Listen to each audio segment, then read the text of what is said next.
From a service department where dreams go to get diagnosed and come back as a four-figure estimate, it's Fixed Ops Focus with Dave Rogers and Steve Shaw. Because every great podcast needs two guys who know exactly why that check engine light is on. Are we all here? We are here. We're here. All right. I'm Steve Shaw. Everybody, you know, America's Fixed Ops Director, Dave Rogers. Dave, who'd you bring with you today? I brought one of my big gun service managers, Brad Moyer from Pottstown, Pennsylvania. Awesome. Did you specifically bring him so the two of you guys could gang up on me, you know? That was the plan. Hey, two heads with no hair beat one hair with heads. Or it would be one hair. You know what I'm trying to say. Head with hair, yes. Dave, why don't you start us off? Let's talk about Brad. What'd you bring Brad for? I think Brad is a good old school mentality-wise service manager in a young man's body. I think he's taken this Honda store that was doing okay. It wasn't terrible, and he can tell you. I think he spent 3 years, maybe a little bit longer, and he's just done an amazing job with this store. He's turned it around top to bottom in parts and service, and yeah, I mean, I'll let him tell the story, but I think he's just done a great job with a good old school. He hasn't done anything really, I would say, high tech besides maybe CDK service we put in there, but yeah, I'll let him tell you in his words what he's done. Awesome. Well, you know, Brad, we are of the opinion that we don't need to talk. Dave and I don't brag about ourselves, but we'd sure like to know how you grew your business. And I'd love to know about you and how you grew your business and what you did to make that thing, to turn that on. Because a little birdie told me that it was an okay Honda store, and now it's a very good Honda store. So just so you know, I did my research too. Uh, so tell us a little bit about your store, about yourself, and what you did. Okay. I've been here for about just over 3 years. December 6th was 3 years. Like Dave said, the store it was good. It was fine. Putting up some decent numbers. Everybody in the building was pretty happy with how it was going and felt like that's where we needed to be. I remember having a discussion with the general manager when I came to interview here, and he showed me some numbers, showed me the CDK, some of the back screen stuff, and said, "Hey, this is where we're at." And he was pretty proud of it, and they look good. It's always nice though to come into a store that's not broken. In my career, I've come into quite a few different stores that were broken, and they had some massive process issues, and you had to kind of start over and take it from the top. I took a lot of what I learned from fixing broken processes and people that were either apathetic or didn't have the training to do what they need to do, and kind of took those processes and put it into this store, into a store that was already doing well, and we were able to see some pretty tremendous growth over the years. I'm going to use some round numbers, but we've grown 15% year over year, pretty much every year. This past year, 2025, the shop did a little over 53,000 hours, with 15 main shop technicians, and about 5 or 6 express guys. So it's about focusing on the little things. I can't say there's any one thing that I've done that's really, moved the needle a lot. It's all the little things. It's making sure you're focused on all the little things every single day. If you take a day off, the team knows. If you take some time off, or you take a few weeks off, or you get into January and you go, all right, I can sit back and relax now, the whole team knows. They see it and they Are kind of you do the tell same Are you thing. telling me that things just don't get on autopilot and run themselves? Is that what you're trying to say? I've never been in a day in this business where autopilot was an option. Pretty funny. You No, know, it's one good. thing that store has done is I think it's one or two of my only Honda stores that's over 100% absorption, Wow. which is awesome. 7 for the year. Yep. Yeah. Well, give Well, some examples of, tell us a little bit about some of the things that you did. You know, those little things. I know, not to make it about me, but I know running some of those stores I ran, it always was about those little things. So I'd love to hear what you did, and I'm sure our audience would love to hear some of those little things that made a huge difference for you. One of the big things that I base all my processes on are numbers and reality. You can go up to anybody and say, my product's better than yours. Well, why is it better? And if you can't prove it, if I can't say to a customer, hey, my tires are cheaper or the same price as the discount guy down the road, and then I go to that person's website and I say, see, I can build a quote and I can show you why I'm cheaper or the same price. It's the same thing with a technician. They're usually very black and white. It's a very particular skill set that goes into that becomes a technician. So if I say to a technician, hey, I feel like you've slowed down. I feel like you're not producing as much. I can physically see you're in another guy's bay a lot. And he looks at you and he says, I've been producing the same amount of hours. Nothing's changed. But if I can pull up his numbers and I can show him a sheet that says your 13-week average used to be 12.9 and now it's 12.1, what happened? What's the difference? It's those little things. And it's about watching those tenths every single day. If the technicians know and the advisors know that I'm not going to miss it, I'm going to see when you didn't pay somebody for diagnosis because, oh, well, it's a good customer or, well, they don't have a lot of money or whatever the excuse may be. Those are the things I can't let them go. We have to make sure that they're accounted for, that the technician is paid, and he knows I'm expecting for him to get paid. I'm not expecting him to wake up the next day, see his times, and go, well, I guess I just don't get that half hour. They're looking for that time. They're holding the advisors accountable. So you talked about the 13 weeks, right? So are you on, you do the 13-week rolling average, setting objectives, that type of thing? hmm Yeah, what I did is I have an Excel spreadsheet basically with a couple different tabs on it, and every morning I punch their numbers in when I run the sheets out of CDK, go in, print my RTH, fill in the Excel spreadsheet, then hand them out to the different technicians. And that sheet Awesome. tracks a ton of different things. It tracks 13-week average. That's the big one I really look at. It tracks, I have a number in there for what I want them to turn every day. And it's a number that the technician and I have discussed.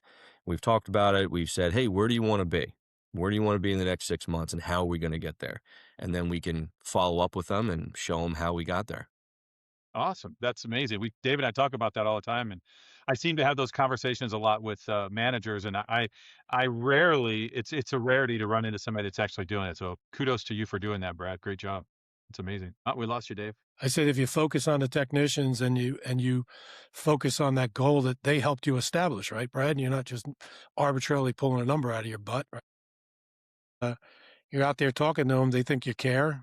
They think that you're concerned about their welfare, which you should be because they're that's the engine that pulls the cart, right? That's it. Like I said, old fashioned, bare knuckle. That's what you're doing. It's great to see, and Yeah, that's amazing. the results are showing it. Like you said, we didn't give you any extra lifts. We didn't give you any extra bays. You're not open Sundays. You're not open. You don't have a night crew, and you got whatever you don't, and you're pumping out that many hours. Do you know what it was when you first started? Do you know what the number was? How many hours they made a year for that first year? I think it was like 47,000 if I'm remembering off the top of my head. Nice. Okay, So, that's nice.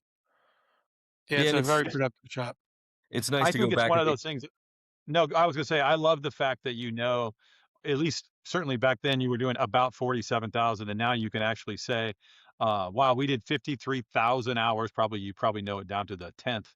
Uh, and I that's so powerful to me as a trainer manager that a fixed ops guy would actually know the exact number of hours that he produced, and not only in a month or a week, or a day, but it's annually. I did all of this, and that's I think that's a testament to you for doing that. Yeah, I thought it was I think that's important to know those numbers and to be able to talk with the technicians about it and talk to them about, hey, you had a really great stretch here. What's going on? What did you do?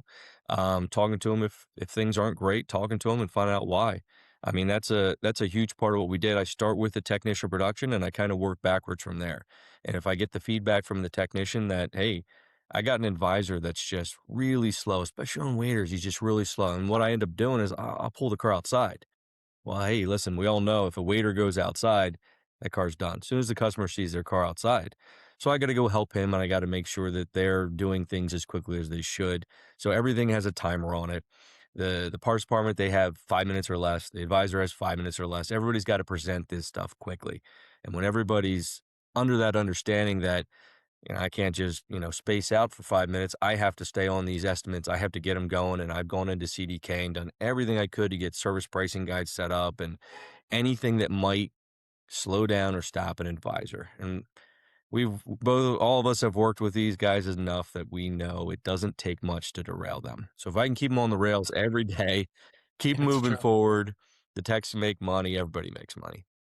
Has your guys come to expect you out there every day? I mean, is that something, let's say you were running late for work, you're probably not, but if you're running late or this happens, are they their expectation is they're going to get their hours from you, first thing or, right about first thing every day?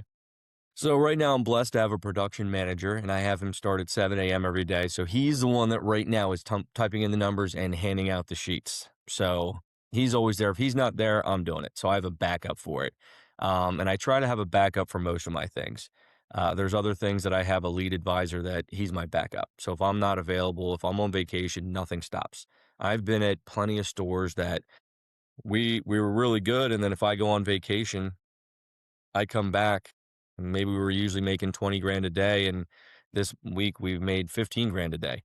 And I always said to myself, why does this happen? How is it that much of a drop off? I'm not that important to to the shop. I don't make that much of a difference. And you realize that if you don't have somebody that's responsible, somebody that one person that I can go to and hold accountable for it, those processes slip and they slip very quick. That's amazing. What are your Yeah. thoughts, Dave? Oh, that's any process is only as good as, people monitoring it and making sure it's working and then correcting when you get off track, right?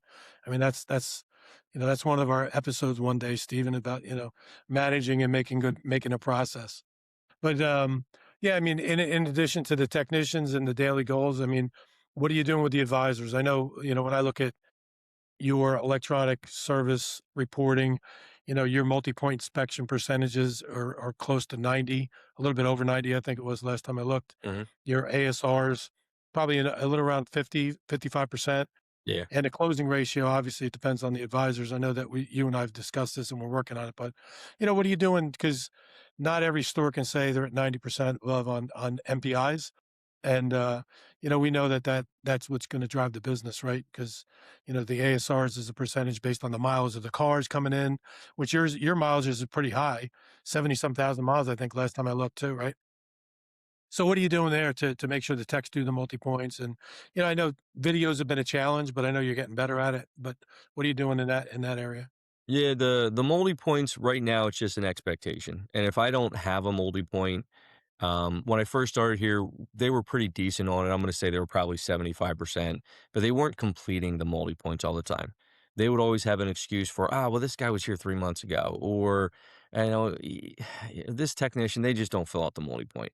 They fill out some of it. They fill out the important stuff. Oh, well, it was only in for a software update, so we didn't check brakes. We didn't look at anything else. So I've kind of just by repeatedly reminding them politely that I expect it on everyone. I do have very set in stone. If the car was here 1,000 miles ago or a month ago, hey, we can skip it. If it's coming back for a part that we just ordered, we don't have to do one on that. I don't want to get too carried away because I don't want to lose the reality of what we do. But it's about if you miss it, I'm going to catch it. I'm going to follow up with you. And that's kind of where some of the software can be helpful that we use some different pieces. If you have a software that's going to point out the misses, that's going to point out the ones like CDK has a lot of reporting, I can go in and look at those ones that we didn't get a multi-point on, and I can follow back up with the technician. Anybody, advisor, technician, whoever, anybody that knows that the manager is going to come by and ask why the next day, they're much less likely to just want to skip that one. If no one's there to ask why, it's a free-for-all.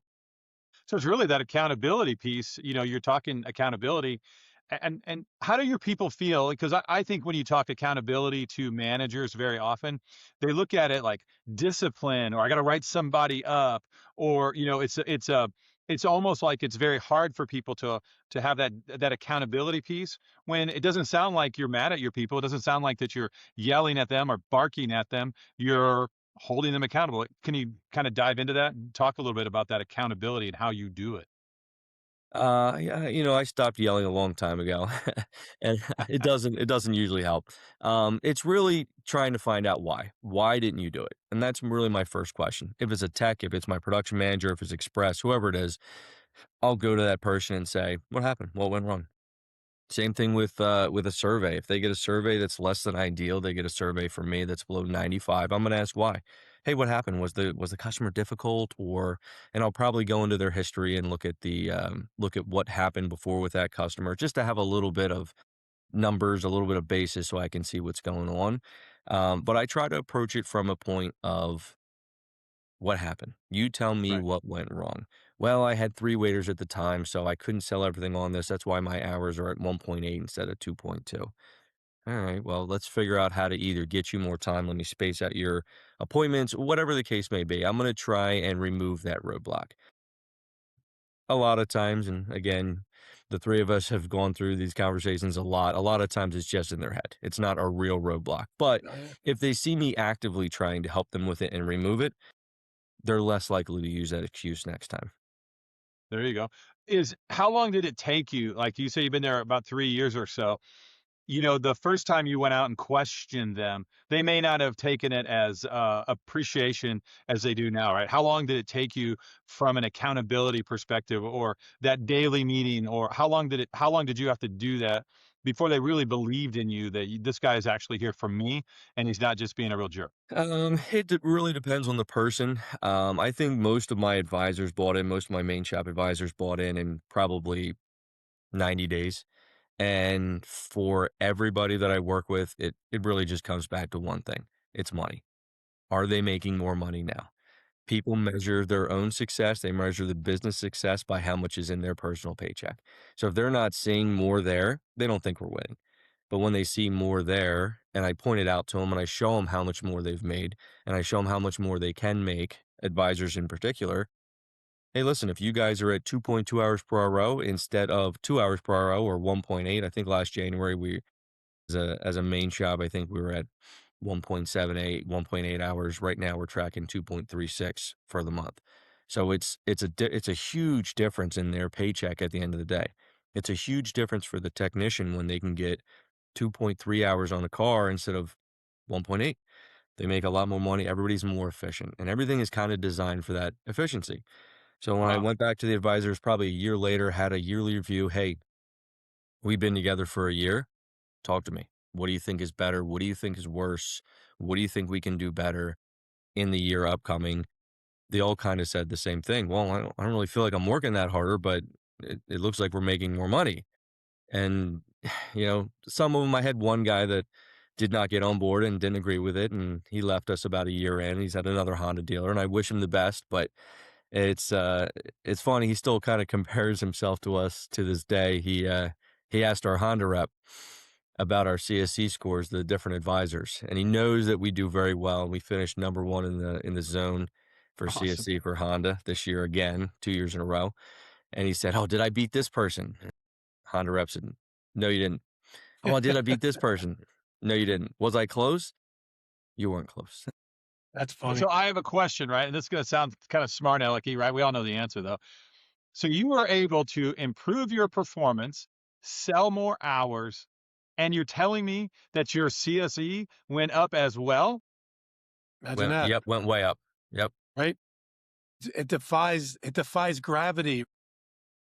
That's Newton's the law. You can't do both, right? That's what everyone's been saying for 100 years, or actually 50 since CSI has been around, right? You can't do both. That's BS. It's It one is. thing Brad was talking about. So before we went to the electronic multi-point, they had the handwritten ones. And I think he's being generous when he says they did 75% of them. But him and I had a talk, and I think the manager prior to him, I'd be looking through the ROs because that's the only way you could do it, right? And Yeah. it seemed like every car that went through Express, these 20-year-old kids that just got out of school somehow could look at a car and decide that the tires didn't need to be rotated. They could see it. They were just amazing talent, these guys. Because I'd ask, why is there no brake measurements? And I think the advisor said, well, it didn't need a tire rotation, so we didn't take the tires off. I'm like, how the hell does a kid know the tires don't need to be rotated, right? So you look Yeah. in history, they weren't rotated. The last time they were never getting rotated because nobody wanted to take the tires off. So that was one of the first things Brad picked off. He's like, there's no excuse. If you don't rotate tires, you have to come see me. And the kids in Express didn't know what to do. They're like, what do you mean? I have to come see you. If your tires can't be rotated, in your opinion, you have to come see me.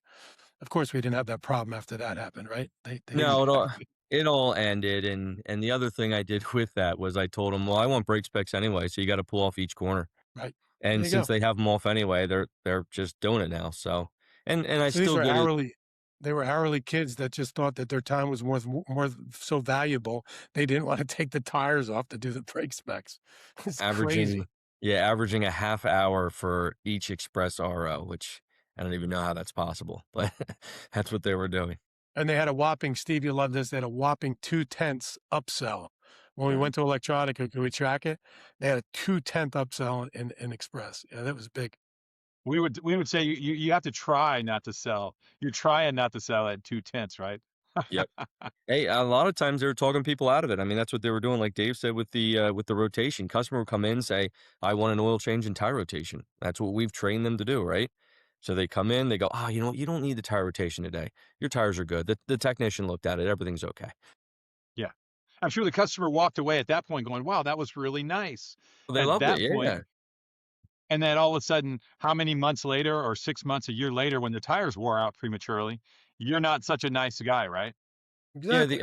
I mean, the other interesting thing with it is it rolls into so many different things. When a customer comes back and they haven't rotated their tires for 20,000 miles, they have 2 front tires that are gone and 2 rear tires that are at 7 or 8 30 seconds. I can't sell you 4 tires now. I wanna sell you 4. I wanna sell you the road hazard package. I wanna sell everything at the same time, give you an alignment, everything kinda goes with it. And now we've trained customers that their tires should all wear out the same time. As long as they don't hit anything or anything happens to them, we're gonna replace all 4 at once. And then, 3 years in, they're now used to that. That's kinda the expectation. That's amazing. Great job. Yeah. I think the other thing too is that the continuous improvement part to what Brad's doing is getting a closing rate up for the advisors. I mean, that's the thing that's probably your next big hurdle, right? Yep. Yeah, it's definitely a challenge with Express in particular. I have 2 very, very green advisors. One came out of a restaurant industry, and the other one came out of, like, a physical therapy industry. So they're very new to the business, and I don't know that they have the same confidence. Right now, they're averaging, I think, 0.85 or so a month, hours per RO. So we're trying to take it from there up to about an hour a row is where they should be, selling alignment, selling all the little things. So that's kind of the next challenge. The main shop advisors, like I said, 2.36 in RO. They're doing a nice job of it. I think they're all over 35% with 2 of them over 50% for the month. So they're definitely on the right track of buying in and understanding that they have to have that conversation. I don't want to see deleted recommendations from the texts. I don't want to see, an advisor and I had some of this when I started. I'd have an advisor that would jump in there and 30 seconds later he'd decline everything. Well, you didn't properly sell anything in 30 seconds. You have to go through a process now. We send them the text message with the recommendations. We send them the technician's video. We're at, I think, 80.6% with True Video right now. So we send them the video. We give them a couple minutes to watch that video. Then the advisor calls and says, "Hey, did you have a chance to watch the video?" And a lot of times they've already reviewed the text, they've already reviewed the video, and they're kind of ready. They kind of have an idea and they're coming to the advisor with, "Well, what's this?" And I have some questions about whatever it might be. Now the advisor is simply explaining, consulting, advising. They're not selling anymore. They've kind of taken that hat off and they're helping the customer out. That's really what it is. Yeah, we always talk about presenting the facts, in our training. But I was, Dave and I talk, or I talk to other fixed ops directors, and what you're saying here certainly warms my heart because it's what we talk about all the time. But I think about this, when you first came on, you were talking about your GM and the conversation you had with your general manager. Things are going okay, right? We're pretty happy, right? And it almost sounded like he was really happy. Don't mess up, don't rock the boat. But where's your GM at right now? That's what I was thinking. Where's your GM at now that you've improved? 15%. That's a lot of hours, 6,000 hours. How's your GM feeling about everything? And how Made how him did he come along with you on this ride? made him so much money he retired. That's what happened. Yeah, so True. the first guy retired. True story. Uh, Yeah. Oh, the that's the amazing. The Yeah. second guy who was here at that same time, he was a GSM that moved into the role. He comes back and gives me a hug every morning. So no, I'm kidding. There you go. Um, That's what we want. But it's one of those things where, a lot of general managers in the business, I don't know that they fully understand the fixed ops. So all they're really looking at is absorption and how much money did you net this month. And it's been kind of an interesting journey with the current general manager of showing him what fixed ops is and what is possible and what's not possible. And I know there's a lot of conversations that go on among the general managers of there's a lot of us out there that say, you can't do that. That's not possible. And you can't, like we just said, you can't have high CSE and have high sell rates. The two don't go hand in hand. You can only pick one. It's about doing it the right way. It's about understanding the business, have your finger on that pulse. If I have an advisor that gets into trouble with a customer, I'm 10 feet away. I jump right in. As soon as I hear an elevated voice from a customer, or if I hear someone getting agitated, I come out and I say, "Hey, what's going on?" My advisors know that they don't have to bear that stress of a customer, that even if it's just a guy being a jerk, even if it's a guy that's just having a bad day, whatever it is. "Hey, come in my office. I'll take this one over. Let me talk to you real quick." So there's a certain group of my customers that they come to me every time because they're just, that person. But it's about understanding that this business is not easy, especially on advisors. They have one of the hardest jobs in the world. So if you can come alongside them, put your arm around them and say, "Hey, this is where we're going. This is what we're going to do. This is how we're going to make it better. Here's how your job can be easier if you handle it this way." Don't forget to tell them stuff. Don't forget to follow the process. Don't skip any steps. Call the customer when you're supposed to call them. Call them before you're supposed to call them. If you do those things and there's a problem, I take care of it. If you don't follow the process, you got to dig your way out of that hole yourself, and that's I like that. that's tough. Yeah, I like that. So Dave, we're running out. We're running up against the wall here. Brad said a lot of really cool stuff. I think he gave us a bunch of GM tips of the day. Took care of Uh, it already. They but took I care would of it be already. interested in maybe your summary, maybe your thoughts. How could you summarize everything that Brad's done and maybe share that with other GSMs who are stepping into that role? Maybe Brad, if you've got anything else to add to that, what would you say to either your GSM or a new GSM that's stepping into that role? I guess I would ask Brad first. What would you say to a GSM that's stepping into that role? And then I'll let Dave wrap us up.